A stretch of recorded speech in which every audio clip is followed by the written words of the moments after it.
Hello, Professor and friends. Today our group will present about the post-Cold War settlement in comparative perspective. In World War I, also known as the Great War, began in 1914 after the assassination of Archduke Franz Ferdinand of Austria. His murder incident led to a war across Europe that lasted until 1918. Fundamental change in the international system, establishing new order led by new powers. The war are often portrayed as the result of growing contradictions between actual power distributions and the imposed order, remaining from a previous Great War. The Great Settlement established post-war order. Post-war settlement has some necessary factors to the future settlement, which was one of the most successful settlements in history. Each treaty has different purpose. For example, Westphalian settlement, Osnabrück, and Munster, the Treaty of Utrecht, the Congress of Vienna, the Paris Peace Conference. But the most important was to settle the issue that had generated in the previous war. Also, it had to decide whether to absorb the war loser into the post-war order and create new rules and institutions. Develop norms that would govern the use of military force concerning collective security, which related how peace is constructed influences the subsequent profile of international war. For the moment that was happened in 1989 to 1991, when the collapse of communist regime in Eastern Europe 1989, followed with the crash of the USSR in 1991. The long-established Cold War security and diplomatic institution and practice has been destroyed, and it shattered the way in which the public had viewed the world for almost a half century. No one predicted victory or planned for this post-Cold War settlement. During that time, only the fall of major USSR powers changed in the world point of view. They used to seek power and colonize other minor states. After declining power of the USSR, they perceived the world more in a liberal theory. They changed their mindset from east to west when the birth of Eastern Atlantic Community, which includes Western, Eastern, former USSR, and North America as found member on liberal theory of international politics. The East became more like the West. This idea was derived from Mikhail Gorbachev, François Mitterrand, James Baker, Commonwealth of Democracy, also known as Euro-Atlantic Community. They want to be a community of states and individuals rather than just another regional collection of states that share only some similarity of factors. For the agenda of the Euro-Atlantic Community is more than just a society of states. The former socialist state would be admitted to the Western Club, therefore, the Euro-Atlantic Community would also develop on the basis of principles such as national documents, speech, and press conference. The conditions that was admitted to the Euro-Atlantic Community is that there was no figure such as Wilson or Roosevelt to orchestrate the order-building exercise or articulate the principle. Helsinki Final Act 1975 most important intellectual foundations of the community. The Conference on Security and Cooperation in Europe, based on their mutual relations. They mostly repeat the statement of the UN. For instance, expert meeting on the treatment of minorities, having common rules and norms, such as non-use of force, respect for sovereignty, non-interference in internal affairs. Recognize boundary without the consent. They also focus on basic human rights and respect minorities. They prioritize the importance of people-to-people relationships, decide for people who got excluded and to liberate them, and let them have free flow of ideas in terms of participating in politics. The Final Act implies but does not charge explicitly that peace is not possible where the authoritarian or totalitarian practice fringe. Or the reverse, the argument, peace is possible only between democracies. So Europe is trying to liberating itself from the past. In 1975 and more frequently in 1990, former Secretary of State James Baker invited Eastern Europe countries to join the Euro-Atlantic Community. to enhance the security, prosperity, and freedom of America and the world, in order to bring democracy to land.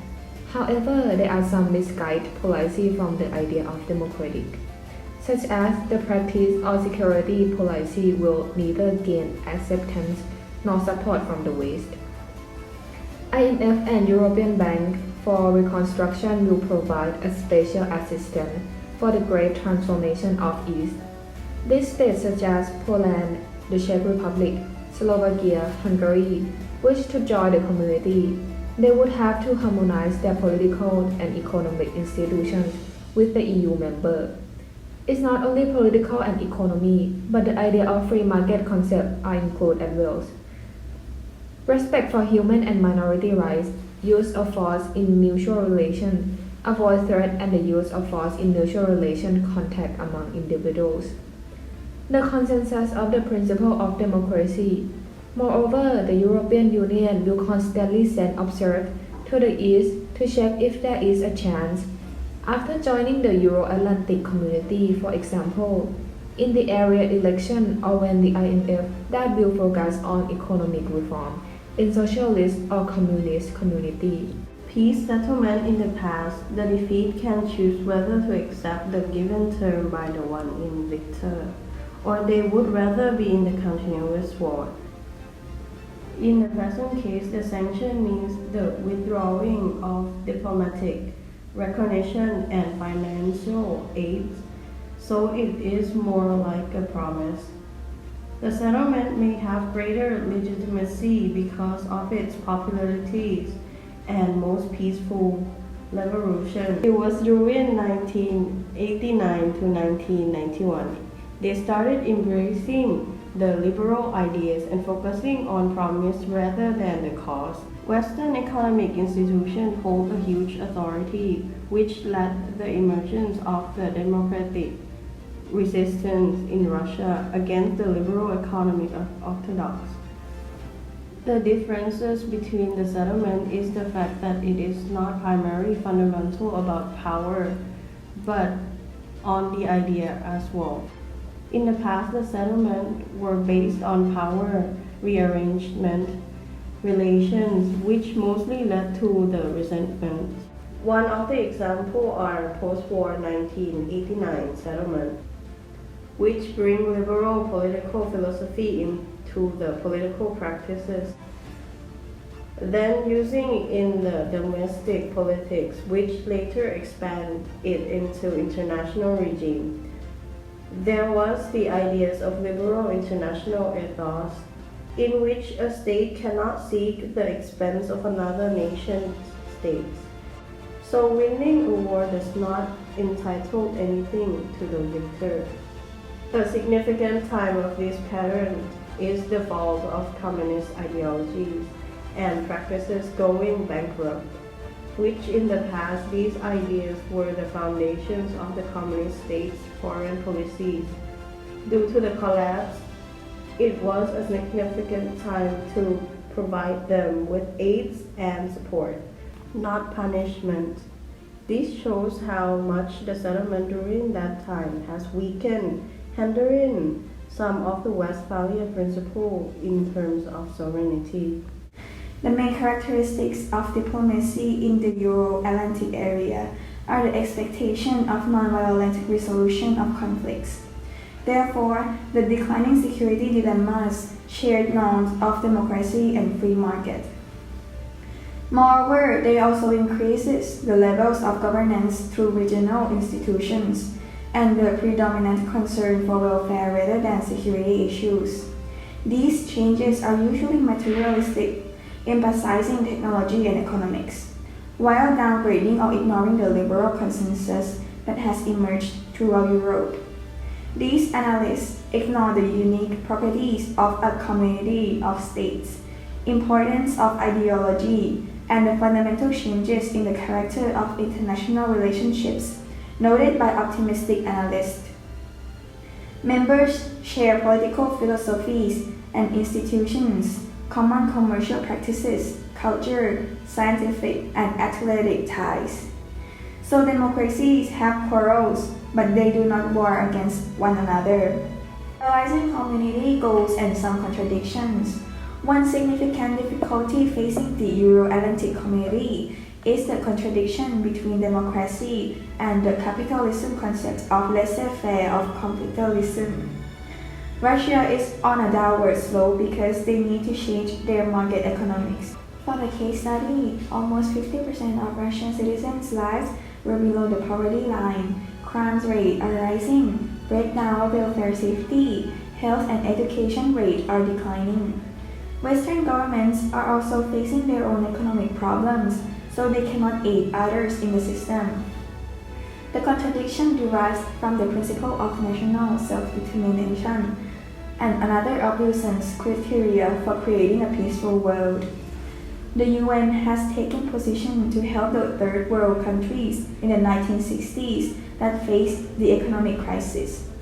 The Eastern Europe's Balkan and the former Soviet Union is also the part of extending the Euro-Atlantic community to Vladivostok could incorporate 20 or 30 new states.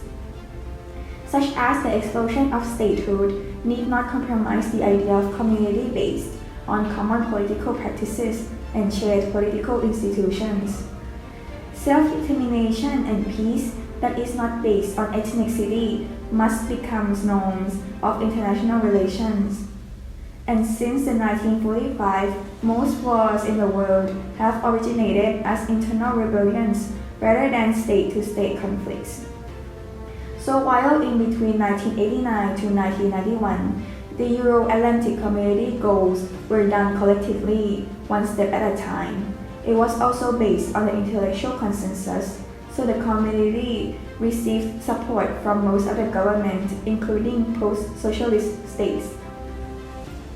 Both domestic and international politics have the virtue of flexibility, possible for growth, and a community of states that people have mutual goals within the EU or between North America and European when it comes to peacemaking. So far the question of our group is, what will our world major power dynamic be if there was the rise of communist power instead?